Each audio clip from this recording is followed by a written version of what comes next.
A primeira carta de Pedro. Seu nome era Shimon, ou Simão, quando ele se tornou um seguidor de Jesus, e ele fazia parte do círculo interno dos 12 discípulos. Quando ele confessou que Jesus era o Messias, Jesus mudou o nome dele para Kéfas, que é aramaico para pedra, e mais tarde foi traduzido para o grego como Petros, ou Pedro. Jesus prometeu que Pedro se tornaria um líder entre os apóstolos para guiar a comunidade messiânica em Jerusalém nos seus primeiros anos de existência, e foi isso que aconteceu. Lembre-se dos primeiros capítulos do livro de Atos. Pedro acabou sendo chamado para levar as boas novas de Jesus para além das fronteiras de Israel. Mas essa carta foi escrita décadas após essa missão ao mundo romano em geral. Descobrimos no final dessa carta que Pedro está em Roma, que ele chama de Babilônia. E aprendemos que Pedro encomendou essa carta, mas na verdade ela foi composta por um homem chamado Silvano, que era um colega de Pedro. Essa foi uma carta circular enviada para várias comunidades eclesiásticas na província romana da Ásia Menor, que é a atual Turquia. E Pedro descobriu que esses irmãos, de grande maioria não judeus, estavam sendo perseguidos. Eles estavam enfrentando hostilidade, sendo assediados pelos seus vizinhos gregos e romanos.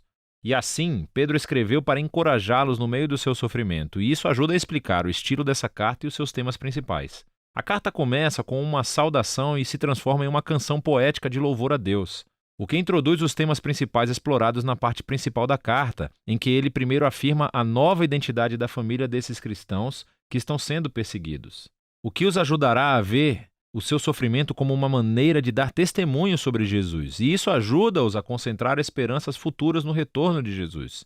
Vamos aprender mais. Você verá como todas as peças funcionam juntas. Pedro começa cumprimentando essas igrejas como o povo escolhido de Deus que está exilado pelo mundo inteiro. Contudo, Pedro deixa claro ao longo da carta que esses cristãos são gentios. Mas aqui ele os descreve com frases do Antigo Testamento que descrevem como Deus escolheu o povo de Israel, a família de Abraão, ele próprio um exilado e errante. Essa é uma estratégia-chave que Pedro repete ao longo de toda a carta. Ele quer que esses cristãos não-judeus que estão sofrendo vejam que, através de Jesus, agora pertencem também à família de Abraão. Eles estão exilados como ele, são incompreendidos e maltratados, e estão procurando seu verdadeiro lar na Terra Prometida. Pedro continua essa ideia no Salmo de abertura. Ele louva a Deus por fazer as pessoas nascerem de novo em uma esperança viva através da ressurreição de Jesus e do poder do Espírito. Deus está convidando todas as pessoas para uma nova família centrada em torno de Jesus. Uma família que tem uma nova identidade como filhos amados de Deus e que tem uma nova esperança de um mundo renascido pelo amor de Deus quando Jesus retorna como Rei.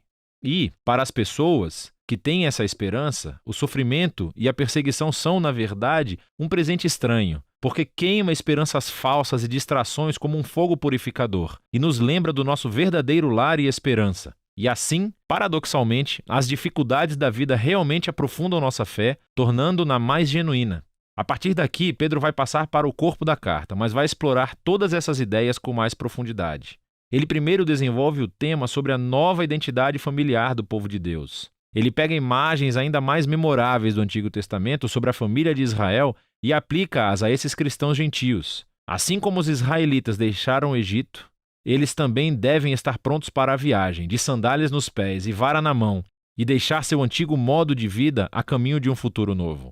Agora, eles são o povo santo de Deus que viaja pelo deserto. Eles são o povo do novo êxodo, que foi redimido pelo sangue de Jesus, que é o último cordeiro pascal. Eles são o povo da nova aliança que tem a palavra de Deus semeada profundamente dentro de si, restaurando seus corações e renovando as suas mentes.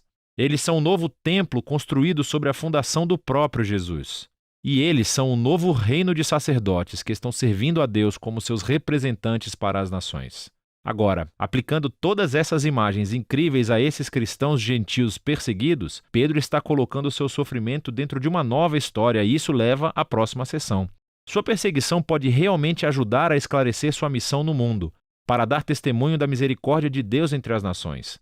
Então, Pedro primeiro os encoraja a se submeter ao domínio romano, mesmo que seja opressivo. Sim, ele reconhece sua perseguição, seu sofrimento é injusto, mas a resistência violenta não resolve nada. Sem mencionar que trai os ensinos de Jesus, que amava seus inimigos em vez de matá-los. Pedro, então, destaca especificamente a situação muito difícil que os escravos e esposas cristãs enfrentam quando viviam em lares romanos, onde o patriarca não seguia Jesus. O problema é que era suposto que todos na casa se submetessem e adorassem aos deuses do patriarca. Portanto, Pedro está ciente de que dar lealdade a Jesus gerará suspeitas. Então Pedro diz: é verdade, todos os cristãos, incluindo esposas e escravos romanos, foram totalmente libertados por Jesus. Mas eles devem demonstrar essa liberdade não através da rebelião, mas resistindo ao mal da mesma forma que Jesus fez, mostrando amor e generosidade aos seus inimigos. E em lares onde o marido também é cristão, é uma história diferente. Devem tratar as suas esposas totalmente diferentes de seus vizinhos romanos, considerando-as iguais perante Deus, que são dignas de honra e respeito.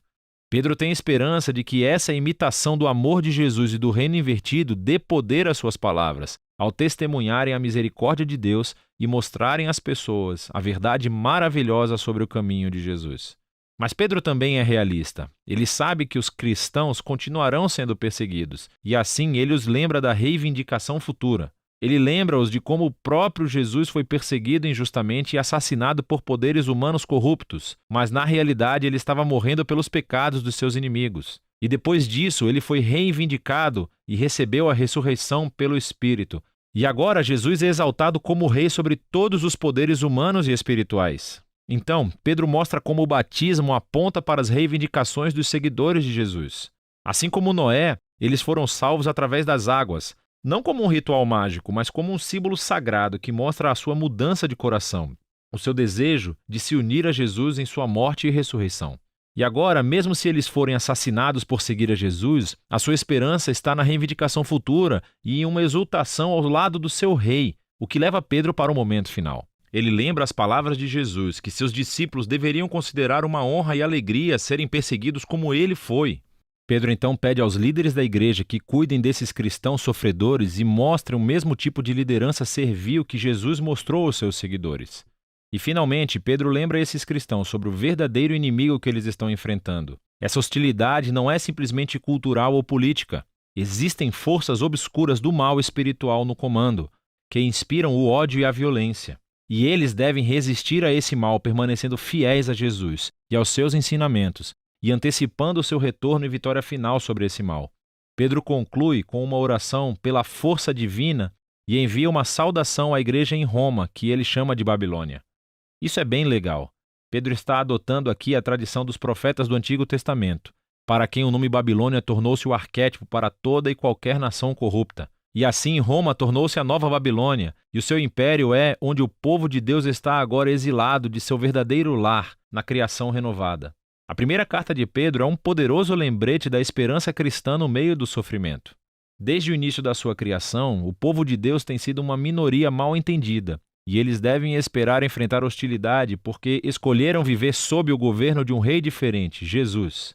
No entanto, a perseguição pode se tornar um presente estranho para a igreja, pois oferece uma oportunidade de mostrar aos outros a surpreendente generosidade e amor de Jesus, alimentados pela esperança do seu retorno. E é isso que 1 Pedro explica.